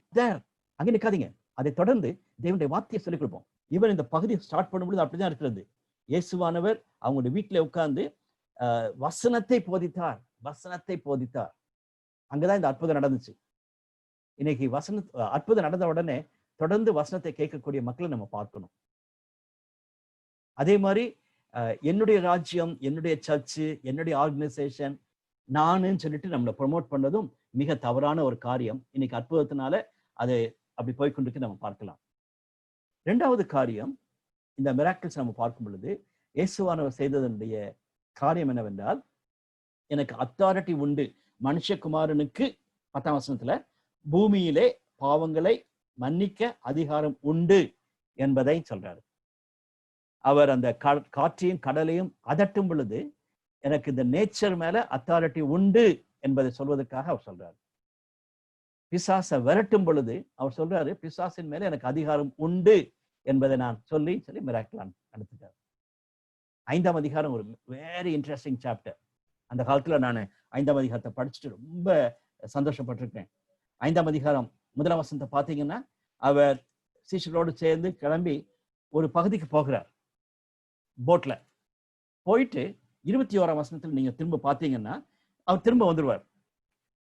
21ஆம் வசனத்துல இயேசு படவில் ஏறி மறுபடியும் இக்கரைக்கு வந்தார். அவ்வளவுதான். சரியா? இந்த 1ஆம் வசனத்துக்கும் 21ஆம் வசனத்துக்கும் நடுவுல ஒரே ஒரு மனுஷன் ரட்சிக்கப்படுகிறான். ஒரு பெரிய அற்புதம் நடக்கிறது. அவனை யாரும் கட்டி வைக்க முடியல. சங்கிலினால கட்டினாலும் அவன் அத்துட்டு போயிடுவானா. ஆனா ஜீசஸ் அங்க போன பிறகு அவனை விடுவிச்சுறாரு. அங்க இருக்கிற மக்கள் எல்லாம் சொன்னாங்க, தயவுசெய்து நீங்க எங்களை விட்டு போயிருங்கன்னு சொல்லிட்டு. அதுல பார்க்கக்கூடிய ஒரு அற்புதமான ஒரு காரியம் என்னன்னா, அப்படிப்பட்ட ஒரு பயங்கரமான ஒரு மனுஷனை மனம் மாற, அவனுடைய வாழ்க்கையை மாற்றுவதற்கு இயேசுவானவருக்கு வல்லமை உண்டு என்பதை சொல்வது மட்டுமல்ல, ஒரே ஒரு நபர் மேல அக்கறை கொண்ட ஆண்டவர் வாழ்ந்திருக்கார். 5000 பேருக்கும் 4000 பேருக்கும் உணவு கொடுத்ததும் உண்டு. அப்படிப்பட்ட மிராக்கிள்ஸும் செஞ்சிருக்காரு.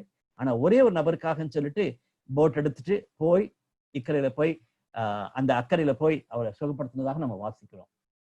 21ஆம் வசனத்துல இக்கரைக்கு வந்தார் என்று சொல்வதன் அர்த்தம் என்னவென்றால், ஒரே ஒரு நபருடைய மீட்புக்காக அவர் அங்க போனான்னு சொல்லி பார்க்கிறோம்.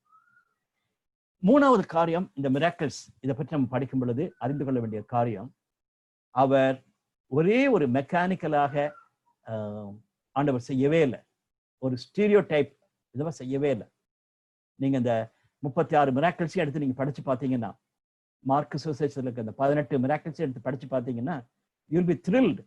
என்ன அற்புதமான விதத்துல ஆண்டவர் அப்படிப்பட்ட அற்புதங்களை செய்கிறான்னு சொல்லி பார்க்கணும். அதுல இருந்து நானும் நீங்களும் கற்றுக்கொள்ள வேண்டிய காரியம் என்னவென்றால், டோன்ட் பி மெக்கானிக்கல். இன்னைக்கு மினிஸ்ட்ரிஸ் நிறைய மெக்கானிக்கலா போயிடுச்சு. அப்படியே ஒரு ரொட்டீனா செய்யற மாதிரி போயிருது. Not at all, not at all. இன்னைக்கு தேவையுள்ள மக்கள் நம்ம பலர் இருக்கும் பொழுது, நம்மளுடைய வீட்டை சுத்தில இருக்காங்க, நம்மளுடைய கேம்பஸ்ல இருக்காங்க, நம்ம பணி செய்யற இடத்துல இருக்கிறாங்க, நம்மளுடைய சர்ச்சில் இருக்காங்க. இப்படிப்பட்ட ஒரு சிச்சுவேஷன்ல மெக்கானிக்கலா நம்ம செய்யக்கூடாது. Think unique ways, different ways. That's very very important. இந்த நாட்களிலே யுஎஸ்ஏடிஎன் இவாஞ்சலிசம் ஒர்க் ஷாப் போயிட்டு இருக்குது. அதுல இந்த 3 நாட்கள் அவங்க கொடுக்குற டீச்சிங்ஸ் எப்படியெல்லாம் கிரியேட்டிவ் வேஸா நம்ம சுவிசேஷத்தை மற்றவங்களுக்கு சொல்லலாம் என்று பேசிக்கிட்டு இருக்காங்க. Very good, very good. அது ஸ்டூடெண்ட் மினிஸ்ட்ரிக்கு மட்டுமல்ல, எல்லா மினிஸ்ட்ரிஸுக்கும் யோசிக்க வேண்டிய ஒரு மிக முக்கியமான ஒரு காரியம். அதன் அர்த்தம் என்னவென்றால், இயேசுவானவர் ஒரு பிளைண்ட் மேனை பார்த்த உடனே நீ போ, உனக்கு சுகம் கிடைச்சிச்சுன்னு சொல்லி ஒரு வார்த்தை சொல்லியிருக்கலாம். இல்லை, 8ஆம் அதிகாரத்தினுடைய கடைசி பகுதியை நம்ம வாசிக்கிற 26ஆம் வசனத்தின் பகுதியை படிச்சு பார்த்தீங்கன்னா, அவனை கூப்பிட்டு வைத்து அவன் கண்ணில் பூசி நீ போய் கழுவு என்று சொல்லுகிறார். அப்படிலாம் செய்கிறார். ஒரு தொட்டு அவனுக்கு சுகப்படுத்திருக்கலாம், அல்லது ஒரு வார்த்தை சொன்னாவே போதும். இன்னொரு அற்புதத்தை பார்க்கும் பொழுது ரொம்ப ஆச்சரியமா இருக்கிறது. அதாவது 5000 பேருக்கு போஷிக்கக்கூடிய ஒரு காரியம். வித்தியாசமான விதங்களிலே ஆண்டவர் ஆகிய இயேசு கிறிஸ்து அற்புதங்களை செய்தார் என்பதை இந்த 8ஆம் அதிகாரம் 26ஆம் வசனம் வரைக்கும் படிக்கும் பொழுது நீங்க பார்க்கணும். மிராக்கிள்ஸ் என்று சொன்ன உடனே ஒரு மெக்கானிக்கலா பார்க்காதீங்க. அற்புதமான காரியங்களை தேவன் செயல்பட்டு வருகிறார். நான் சொல்லணும்னு சொல்லி சொன்ன முன்னால பாயிண்ட் என்னன்னா, இன்னைக்கும் ஆண்டவர் அற்புதங்களை செய்வதற்கு வல்லமை உள்ளவர். அதனால இந்த மிராக்கிள் நடக்கக்கூடிய கூட்டங்களுக்கு நீங்க போனீங்கன்னா, அல்லது மற்றவங்க அழைச்சிட்டு போனீங்கன்னா, விசுவாசத்தோடு போங்க. விசுவாசம் கண்டிப்பா உங்களுடைய விசுவாசத்தின்படி ஆகணும். அதே நேரத்துல அந்த மிராக்கிள்ஸோட நின்று விடாதீங்க. அவங்கள தேவனுடைய வார்த்தைக்குள்ளாக நம்ம கடந்து செல்ல போகணும். அண்ட் எல்லாவற்றுக்கும் மேலாக இந்த முக்கியமான ஒரு காரியம், இயேசு கிறிஸ்துவை அவங்க அறிந்து கொள்ள வேண்டும். அதிலும் குறிப்பாக மனம் மாறுதல் மிக முக்கியமான ஒரு காரியம். தாய்மானவர் என்று நம்ம தாம்பரத்தில் இருக்கிற ஐயா ஊழியக்காரருடைய சாட்சியை நான் பல ஆண்டுகளுக்கு முன்பாக கேள்விப்பட்டேன். அவருடைய அந்த CD 10 ரூபாய்க்கு விற்கிறார். அந்த CD அவருடைய டெஸ்டிமனியை அதை கேட்கும் பொழுது எனக்கு ரொம்ப சந்தோஷம். நீங்களும் கேட்டிருப்பீங்கன்னு நினைக்கிறேன். அவர் ஏர்ஃபோர்ஸ்ல இருந்து பணி செய்து விட்டு ரிட்டையர்ட் ஆகிட்டார். ரிட்டையர்ட் ஆகும் பொழுது அவருக்கு 2 பையங்க. ஒரு பையன் அமெரிக்காவில் இருக்கான், அடுத்த பையன் ஜாபுக்காக ரெடி ஆகிட்டு இருக்கான். He was very very happy. எல்லாமே ரொம்ப சந்தோஷமா இருக்கு, செட்டில் ஆயிட்டோன்னு நினைச்சிட்டு இருந்தாரு. அவருடைய ஸ்ட்ராங்கான ஒரு ஹிந்து குடும்பத்தை சேர்ந்தவர்.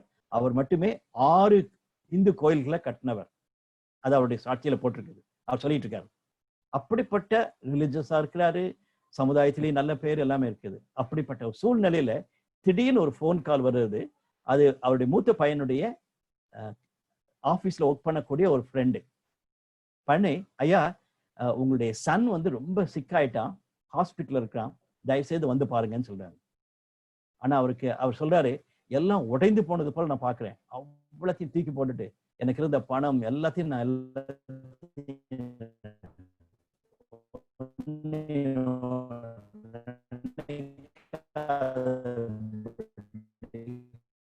வைத்து டிக்கெட்டை புக் பையனுடைய இருந்த ஹாஸ்பிட்டல் அங்க போய் பார்த்தோம்னா மிகவும் வேதனை. அவனை போய் பார்க்க முடியாது, அவன் ஐசியூல இருக்கிறான். அவருடைய ஃப்ரெண்ட்ஸ் எல்லாம் வெளியே இருக்கிறாங்க. அப்போ இவர் கேட்கிறாரு, என்னாச்சுன்னு கேட்கும்போது சொல்றாங்க, இது மாதிரி திடீர்னு இது மாதிரி ஆயிடுச்சு, எனக்கு ஒன்றும் தெரியல, டாக்டர்ஸ்கிட்ட பேசினாவும் ஒன்றும் கண்டுபிடிக்க முடியல, பட் ஹீ இஸ் இன் ஐசியூன்னு சொல்றாங்க.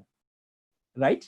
அப்படிப்பட்ட சிச்சுவேஷன்ல அவர் வெளியே உட்காந்துக்கிட்டு அந்த அமெரிக்காவில் இருக்க ஹாஸ்பிட்டலில் உட்கார்ந்து வேதனையோடு இருக்கும் பொழுது, ஒரு நாள் ஒரு அமெரிக்கர், ஒரு போதகர் இவருடைய சன்னுக்காக கண்ணீர் விட்டு ஜெபித்திருக்கார். கண்ணீர் விட்டு ஜெபம் பண்றாரு. இந்த சாட்சியில் அவர் சொல்லும்போது சொல்றாரு, என் லைஃப்ல இதான் ஃபர்ஸ்ட் டைமா ஒரு மனுஷன் இன்னொருத்தனுக்காக கண்ணீர் விட்டது. இப்படி கண்ணீர் விட்டு ஜெபம் பண்றாருன்னா, அதுவும் அவன் அமெரிக்கன், என் பையன் இந்தியன். அப்படி கண்ணீர் விட்டு ஜெபம் பண்றதை நான் பார்க்கும் பொழுது என் லைஃப்ல there must be something different. நான் அறிந்து கொள்ள ஆசைப்பட்டாரு. இயேசு கிறிஸ்துடைய அன்பு நிமித்தமாக அந்த போதகர் கண்ணீர் விட்டு ஜெபித்ததுனால இவர் மனம் மாறிட்டார், இவர் ரட்சிக்கப்பட்டார், இவர் ஒரு கிறிஸ்தவனா மாறிட்டார். ஆனா நல்லா கவனிங்க, அவருடைய பையன் சுகமாகல, பட் இவர் சுகமாயிட்டார். So dear brothers and sisters, hear me clearly. அற்புதம் சொல்லும் பொழுது சுகம் கிடைச்சாதான் அற்புதம் நினைக்காதீங்க. ஆண்டவருடைய பர்பசஸ் பல விதங்களில் இருக்கிறத நீங்க பார்க்கலாம்.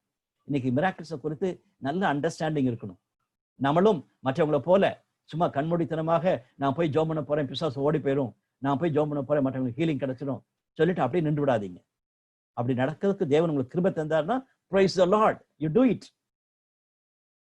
ஆனா கவனமாக இயேசுவானவருடைய அந்த மிராக்கிள்ஸை கவனித்து நம்ம பார்க்கிறது அவசியம்.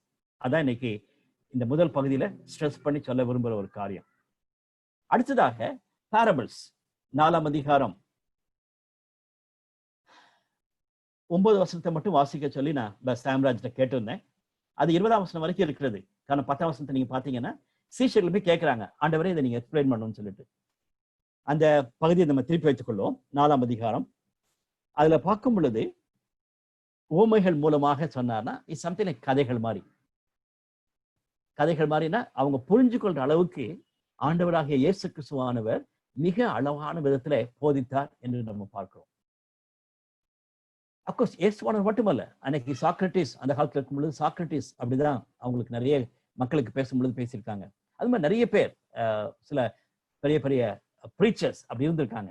ஆனா ஆண்டவராகிய இயேசு கிறிஸ்துவானவர் கொடுத்த இந்த பேரபிள்ஸை பார்க்கும் பொழுது மிக முக்கியமான ஒரு காரியம் என்னன்னா, தேவனுடைய ராஜ்யத்தை பற்றியாக many of the parables of Jesus are specifically related to the kingdom of God. தேவனுடைய ராஜ்யத்தை நிறைவேற்ற வந்திருக்காரு. அதனால அவர் சொன்ன பேரபிள்ஸ் நிறைய கிங்டம் ஆஃப் காடுக்கு ஏற்றதாக காணப்படுகிறது. அதே மாதிரி தேவன் குமாரன் மூலமாக செய்யக்கூடிய காரியங்கள் எல்லாமே ஒரு புதிய ராஜ்யம் வரப்போகிறது, ஒரு புதிய காலம் வரப்போகிறது என்ற சத்தியத்தை சொல்வதற்கு ஏற்ற கதைகளை அவர் சொன்னதாக நாம் பார்க்கலாம். உவமைகள் என்று நம்ம பார்க்கும் பொழுது அவங்க புரிந்து கொள்கிற அளவுக்கு சுலபமான கதைகள் என்று சொல்லலாம். இப்ப நம்ம வாசிக்க கேட்டது போல நேச்சர்ல இருந்து இது பாருங்க, எல்லாருக்கும் புரியும். விதைக்கிறவன் ஒருவன் புறப்பட்டு விதைக்க போனான். இன்னைக்கு தமிழ்நாட்டிலாம் சொன்னோம்னா ஈஸி, சின்ன குழந்தையில இருந்து பெரியவங்க வரைக்கும் எல்லாருக்கும் ஈஸியா புரிஞ்சுக்குவாங்க. ரொம்ப அழகாக இந்த பேரபிள் இருக்க நீங்க பார்க்கலாம். சில நேரங்களில அவர் ரொம்ப ஃபெமிலியரா இருக்கக்கூடிய லைஃப் ஸ்டோரிஸை சொல்லுவாரு. புளித்த மாவு, கொஞ்சம் மாவை எடுத்து நீங்க வச்சீங்கன்னா அது புளிச்சிடும். Very true. வீட்டுல கிச்சன் பக்கமே போகாதவங்களுக்கு கூட தெரியும். ஏதாவது ஒரு சில காரியங்களுக்கு புளிச்ச மாவு வச்சிட்டோம்னா போதும், அடுத்த நாள் காலையில பயங்கரமா புளிச்சிடும் சொல்லிட்டு. ஸோ ஒரு சின்ன காரியம் பெருசாயிரும். அது மாதிரி பல காரியங்களில இயேசுவானவர் அழகான விதத்துல லைஃப் ஸ்டோரிஸை வச்சு அவர் சொன்னதாக நாம் பார்க்கலாம். இதுல ரொம்ப இன்ட்ரெஸ்டிங்கான காரியம் என்னன்னா, இந்த பேரபிள்ஸ் 2 பேரபிள் எக்ஸ்ட்ரா இருக்குது. ஒன்று 3ஆம் அதிகாரத்துல ஒன்று இருக்குது, இன்னொரு பேரபிள் 13ஆம் அதிகாரத்துல இருக்குது. அதர் தன் தட் இங்க இருக்கிற அந்த 4 பேரபிள்ஸ்ல இந்த சாயில் பேரபிளை மட்டும் உங்களுக்கு சொல்ல விரும்புகிறேன். ஒருவன் விதைக்கிறதுக்கு அவன் புறப்பட்டு போனான் என்று சொல்லும் பொழுது 4 விதமான நிலங்கள் அங்க இருக்கிறத நம்ம பார்க்கலாம். முதலாவது விதை, அதாவது விதை என்பது தேவனுடைய வார்த்தை என்பதாக அந்த சீஷர்களுக்கு திரும்ப சொல்லுகிறார். 14ஆம் வசனத்தை நீங்க பாத்தீங்கன்னா, விதைக்கிறவன் வசனத்தை விதைக்கிறான். நம்ம காஸ்பலை ஷேர் பண்றதுதான், அதுதான் எக்ஸாக்டா அவர் சொல்லக்கூடிய ஒரு காரியம். விதைக்கிறவன் வசனத்தை விதைக்கிறான். முதலாவது அவன் சொல்லும் பொழுது அந்த ஒரு நபர் அந்த வசனத்தை ஏற்றுக்கொள்கிறாங்க. ஆனா ஆகாயத்து பறவைகள் பச்சித்து போட்டது. காரணம் அது வழியிலே விழுந்திருக்குன்னு சொல்லிட்டு. அது மிக மிக உண்மை. இன்னைக்கு நிறைய பேர் அப்படிதான் இருக்காங்க. வசனத்தை கேட்டுட்டு ரொம்ப சந்தோஷம், ஒரு நல்ல ஒரு ஃபீலிங் மாதிரி இருக்கும். பட் அதுக்கு பிறகு ரட்சிக்கப்பட மாட்டாங்க. காரணம் பிசாசு அந்த வசனத்தை எடுத்து போட்டு போயிடும். அதுதான் முதலாவது நிலத்தை குறித்து சொல்லக்கூடியது. 2வது நிலத்தை குறித்து சொல்லும் பொழுது, சில விதை அதிக மண் இல்லாத காரணத்தினாலே அவங்க கற்பாறையில் விழுந்தது, அது சீக்கிரமாய் முளைத்தது. ஆனா வெயில் ஏறின பொழுதோ தீந்து போய் வேறு இல்லாமையால் உலர்ந்து போயிட்டு கற்பாறையில விழுந்த பகுதி. அங்க நடுநடுல கேப் இருக்கும், மணல் இருக்கும், அதனால கொஞ்சம் செடி வந்தது மாதிரி நம்ம பார்க்கலாம். ஒரு சில வசனங்கள் அப்படிதான் கொடுக்கப்படும் பொழுது அது வேர் உள்ள போகாம இருக்கிறது நிமித்தமாக கருகி போயிருது. மூணாவது முள்ளுள்ள இடங்களில் விதைக்கப்படக்கூடிய வசனமா இருக்குது. உலகத்தினுடைய ஆசாபாஷங்கள், இச்சைகள், மற்ற காரியங்கள் அவளை தாக்கும் பொழுது அவங்களுடைய வாழ்க்கையில இயேசு கிறிஸ்துவுக்காக வாழ முடியாதபடிக்கு அவங்க கஷ்டப்படுவதை நம்ம பார்க்கலாம். 7ஆம் வசனத்துல பார்க்கிறோம், முள் வளர்ந்து அது பலன் கொடுபடாதபடிக்கு அதை நெருக்கி போட்டது என்று ஏசாமி சொல்றாரு. 4ஆம் நிலம் நல்ல நிலமாக இருக்கிறத நாம் பார்க்கலாம்.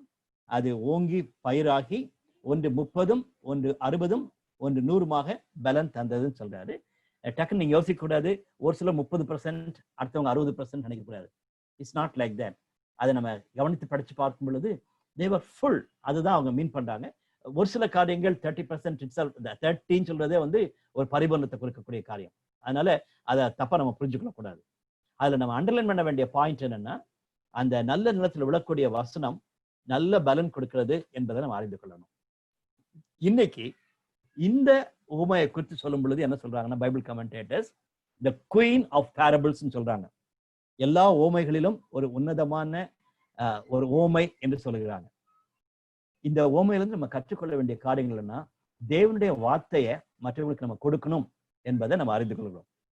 2வது மிக முக்கியமான ஒரு காரியம் என்னன்னா, அவங்களுடைய ஆயத்தப்படுத்துவது மிக மிக அவசியம். ஒரு விவசாயி நல்ல விளைச்சல் வேணும்னு ஆசைப்பட்டாருன்னா ஜஸ்ட் லைக் தட் அவர் போய் விதையை தூக்கிட்டு வர மாட்டாரு, நல்ல லேண்டை ப்ரிப்பேர் பண்ணுவார். அதனால இன்னைக்கு கலிலேயால நடந்த மினிஸ்ட்ரி குறித்து நம்ம பேசிக் கொண்டிருக்கும் பொழுது நம்ம கற்றுக்கொள்ள வேண்டிய ஒரு காரியம், மினிஸ்ட்ரிக்கு பீப்புளை ஆயத்தப்படுத்துவது மிக மிக அவசியம். அது நல்ல நிலமாக அதை மாற்றுவது அவசியம். எப்படி நம்ம செய்ய முடியும்? முதலாவது காரியம் ஜெபம் பண்ணணும். அதிகமா அவங்களுக்காக நம்ம ஜெபம் பண்ணணும். அடுத்து எப்படி செய்ய முடியும்? அவங்களை உண்மையான நேசிக்கணும். அவங்களுக்கு இந்த கிறிஸ்துவின் அன்பினால ஏவப்பட்டு அவங்க உண்மையான விதத்தில் நம்ம நேசிக்கணும். அதுக்கு பிறகு தேவனுடைய வசனத்தினுடைய வல்லமையை நம்ம அறிந்திருக்கிறோம், ஆனா அவங்க புரிந்து கொள்கிற அளவுக்கு தேவனுடைய வார்த்தையை நம்ம சொல்லணும். I am not saying that காஸ்பலை வந்து டைல்யூட் பண்ணுங்க நான் சொல்ல, ஆனா சுவிசேஷத்தை அந்த மக்கள் புரிந்து கொள்ள, அந்த ஆத்மா புரிந்து கொள்ற அளவுக்கு நம்ம சொல்ல வேண்டும். அப்படின்னாதான் அது நல்ல நிலத்துல விழுந்ததா இருக்கும். அதை தொடர்ந்து அது நல்ல நிலமா இருக்கு ப்ரிப்பேரா இருக்கிறதுக்கு நம்ம அவங்களை பாதுகாக்கணும், அவங்களுக்கு நல்ல ஃபாலோ அப் கொடுக்கணும், அவங்களை என்கரேஜ் பண்ணணும். அப்படி இருந்தாதான் அவங்க பலன் கொடுத்து ஒன்று 30, 60, 100 இருந்ததுன்னு சொல்றது போல நடக்கும். இன்னைக்கும் நமக்கு அது ஒரு பெரிய சவாலாகவே இருக்கிறது. பலவிதமான திருச்சபையின் பணிகளில, ஊழியங்களில, குறிப்பாக ஈஜிப்ட்ல நம்ம ஈடுபட்டு கொண்டிருக்கிறோம். எவ்வளவு தூரத்துக்கு பீப்புளை ஆயத்தப்படுத்தி நம்ம சுவிசேஷம் சொல்றோம்னு சொல்லிட்டு யோசிச்சு பார்த்தா நல்லா இருக்கும். இந்த பேரபிள்ல இருந்து அதுதான் நம்ம படிக்கிறோம். கடைசி பகுதி அப்போசிஷன். இயேசுவானவருடைய பணிக்கு எதிர்ப்புகள் வந்ததாக நம்ம பார்க்கலாம். முதலாவது காரியம் ஆக்சுவலா 3ஆம் வசனத்திலே நம்ம பார்க்கலாம். அதுல 3ஆம் அதிகாரத்தில் நம்ம பார்க்கிறோம், இயேசுவானவர் செய்த ஒரு அற்புதத்தை பார்த்த உடனே அவங்க 3ஆம் அதிகாரம் 6ஆம் வசனத்துல, உடனே பரிசேயர் புறப்பட்டு போய் அவரை கொலை செய்யும்படி அவருக்கு விரோதமாய் ஏரோதியரோட கூட ஆலோசனை பண்ணினார்கள். அந்த ஏரோதியர் யாரு? ரோமாபுரியை சேர்ந்தவங்க, பொலிட்டிக்கல் பீப்புள். அந்த பொலிட்டிக்கல் பீப்புள்கிட்ட போய் இந்த ரிலிஜியஸ் பீப்புள் போய் டிஸ்கஸ் பண்றாங்க, இவர் எப்படி நம்ம மாட்டி விடலாம்னு சொல்லிட்டு, எப்படி அவர் கொலை செய்யலாம்னு சொல்லிட்டு. 7ஆம் வசனம் எப்படி போட்டிருக்குன்னா, இயேசு தம்முடைய சீஷர்களோட அவிடம் விட்டு கடலோரத்துக்கு போனார். இந்த அப்போசிஷனை பார்த்த உடனே அவர் பயந்து ஓடினார்னு சொல்லிட்டு தயவு செய்து யோசிக்காதீங்க. இந்த பகுதியும் சரி, மற்ற பகுதியில் நீங்க பார்க்கும் பொழுது அப்படி இருக்கிறது நீங்க பார்க்கலாம். அவர் ஏன் அந்த இடத்த விட்டு போனான்னு சொன்னா, காட்ஸ் அப்பாயிண்டட் டைம் இருக்குது. இவங்க டிசைட் பண்ணி அவர் அட்டாக் பண்ண முடியாது. சரியா? இன்னொரு பகுதியில் பார்க்கும் பொழுது நம்ம யோவான்ல பார்த்தோம், அவங்க அவரை தள்ளி விடுவாங்க, பட் அந்த இடத்த விட்டு அவர் கடந்து போய்விட்டான்னு சொல்லி நம்ம பார்க்கலாம். That means you cannot kill me, அல்லது you cannot decide when I have to kill, when I should be, when you can kill me. நீங்க என்னைக்கு என்ன கொல்லலாம்னு சொல்லி நீங்க டிசைட் பண்ண முடியாது. அது ஆண்டவருடைய கருத்துல இருக்கு என்பதை அவர் யோசிக்கிறார். அதனால என்னதான் அப்போசிஷன் வந்தாலும் நல்லா ஞாபகம் கொள்ளுங்க, நீ என்னை கொல்வதற்கோ நீ என்ன அழிப்பதற்கோ உனக்கு ஒரு அதிகாரமும் கிடையாது சொல்லி அவர் இயேசுவானவர் வாழ்ந்தது போல நம்மளும் வாழ வேண்டும். 6ஆம் அதிகாரத்தில் நம்ம பார்க்கும் பொழுது அவருடைய ஊர்லயே அவர் அக்செப்ட் பண்ணலன்னு சொல்லி நம்ம பார்க்கிறோம். மிக வருத்தமான ஒரு காரியம். அதான் இயேசுவானவர் சொல்லும்பொழுது சொல்லுகிறார், இயேசு அவர்களை நோக்கி 4ஆம் வசனத்துல, தீர்க்கதரிசி ஒருவன் தன் ஊரிலும் தன் இனத்தாரிலும் தன் வீட்டாரிலுமே அன்றி வேற எங்கும் கனவீனம் அடைய மாட்டான் என்றார். அங்கே அவர் சில நோயாளிகள் மேல் கைகளை வைத்து அவர்களை குணமாக்கினாரே அன்றி வேற அற்புதமும் செய்யக்கூடாமல் அவர்களுடைய அவிசுவாசத்தை குறித்து ஆச்சரியப்பட்டு கிராமங்களிலே சுற்றி திரிந்து உபதேசம் பண்ணினார். தட் மீன்ஸ் அவருடைய ஓன் பீப்புள், பிறகு நம்ம வாசிக்கிறோம், அவருடைய குடும்பத்தாரே அவரை ஏற்றுக்கொள்ளல. இன்னைக்கு எவ்வளவு உண்மை, எவ்வளவு உண்மை. அது நீங்க ஒரு கிறிஸ்தவ குடும்பம் இல்லாதபடிக்கு புறமதத்தின் குடும்பத்திலிருந்து வந்திருக்கலாம், ஒரு ஹிந்து குடும்பத்திலிருந்து நீங்க வந்திருக்கலாம், கண்டிப்பா உங்களுக்கு அப்போசிஷன் இருக்கும். நீங்க நல்ல கிறிஸ்தவ குடும்பத்திலிருந்தே வந்திருக்கலாம். இயேசு கிறிஸ்துவை ஏற்றுக்கொண்ட பிறகு உங்களுடைய வீட்டாரே, உங்க ரிலேட்டிவ்ஸே உங்களை அக்செப்ட் பண்ணாம இருப்பாங்க. அதான் மார்க் 6ஆம் அதிகாரத்துல வாசிக்கிறோம். ஜீசஸ் அவங்களுடைய சொந்த ஊர்லயே அவர் ஏற்றுக்கொள்ளாம வாழ்ந்ததாக நம்ம பார்க்கிறோம். அது மட்டுமல்ல, 7ஆம் அதிகாரத்துல பார்க்கும் பொழுது பரிசேயர் அப்படிப்பட்ட தலைவர்கள் அவர்களை குறித்து சொல்லும் பொழுது அவர் சொல்றாரு, மாய்மாலக்காரரே என்று சொல்லுகிறார். மாய்மாலம் பண்ணக்கூடிய மனிதர்கள் நம்ம மத்தியில நிறைய பேர் இருக்காங்க. அவங்க ஒருவேளை பொறுப்புள்ளவங்களா இருக்கலாம், உங்க காலேஜ்ல இருக்கிற பொறுப்புள்ள மக்களா இருக்கலாம், அல்லது நம்முடைய சமுதாயத்துல பொறுப்புள்ள மக்களா இருக்கலாம். அவங்க எல்லாம் நம்ம இப்படிப்பட்ட கிறிஸ்தவ வாழ்க்கையை வாழ்வதற்கு எதிர்ப்பு கொடுத்து கொண்டிருக்கலாம். ஆனா அவங்க எல்லாம் மாய்மாலம் பண்றாங்க. உங்களை பார்க்கும் பொழுது ரொம்ப அன்பா இருக்கிற மாதிரி காண்பிப்பாங்க, ஆனா அவங்களுடைய வாழ்க்கையில மிகவும் பரிதாபமா காணப்படுவாங்க. அதான் நான் போட்டிருக்கேன், rejection from the family and friends, miss understanding. 8ஆம் அதிகாரத்துல பார்ப்போம், ஈவன் அவருடைய சீஷர்களே மிஸ் அண்டர்ஸ்டாண்ட் பண்றாங்க. people will question you. Opposition சொல்லும் பொழுது பல விதங்களிலே இதை நம்ம பார்க்கலாம்.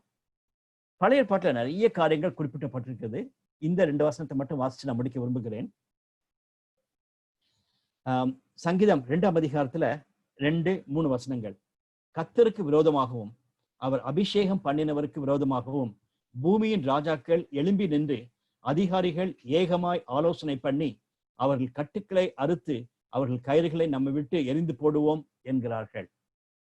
இன்னைக்கு ஆண்டவருக்கு விரோதமாக, அவருடைய அபிஷேகம் பண்ணவருக்கு விரோதமாக ராஜாக்கள் அதிகாரிகள் எழும்பி நின்று பேசுகிறாங்க என்பது எவ்வளவு உண்மை. இயேசு கிறிஸ்துவுக்கும் அதே தான் நடந்துச்சு, இன்னைக்கு நமக்கும் அதே தான் நடக்கும். Opposition is part and parcel of life. நம்முடைய வாழ்க்கையில அது உண்மை என்பதை மறந்து போக வேண்டாம். முடிக்கலாம். வழக்கமாக நான் எழுதியிருக்கிறது போல இந்த 3 கேள்விகள் உங்களுக்கு முன்பாக வைக்க விரும்புகிறேன். ஆண்டவர் தன்னுடைய வார்த்தையின் மூலமாகவும் தன்னுடைய வாழ்க்கையின் மூலமாகவும் தேவனை மகிமைப்படுத்தினார். பேரபிள்ஸ் அவருடைய வார்த்தைகள், அவருடைய மிராக்கிள்ஸ் அவருடைய டீட். இன்னைக்கு நானும் நீங்களும் எப்படி இந்த 2ஐயும் சேர்த்து செய்யறோம்? என்ன மாதிரி ஆட்கள் பிரசங்கம் பண்ணிக்கிட்டே இருக்கலாம், பட் அதை டீட்ல காட்டுறோமான்னு சொல்லி யோசிச்சு பார்க்கணும்.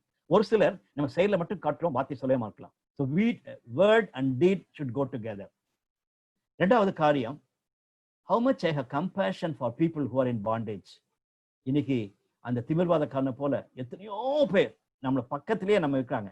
உங்க கிளாஸ்ல இருக்காங்க, உங்க ஹாஸ்டல்ல இருக்காங்க, உங்களை சுத்திலும் நிறைய பேர் இருக்காங்க, உங்க வீட்டு பக்கத்துல இருக்காங்க. அப்படிப்பட்ட மக்களை குறித்தான ஒரு கம்பேஷன் இருக்கான்னு சொல்லிட்டு யோசிச்சு பார்க்கலாம். சகோதரி பிரியா ஜோம் பண்ணும் பொழுது அந்த வேர்டை தான் யூஸ் பண்ணி ஜோம் பண்ணாங்க. ஆண்டவரே எங்களுக்கு அப்படிப்பட்ட ஒரு கம்பேஷன் தாருன்னு சொல்லிட்டு நம்ம ஆமென் அந்த பிரேயருக்கு சொல்லியிருக்கோம். இப்ப நம்ம யோசிச்சு பார்ப்போம், அப்படிப்பட்ட கன்சர்ன் இருந்துச்சுன்னா நமக்கு என்ன செய்யறோம்னு சொல்லி யோசிச்சு பார்க்கலாம். கடைசியாக, how do I handle opposition coming against my life and ministry?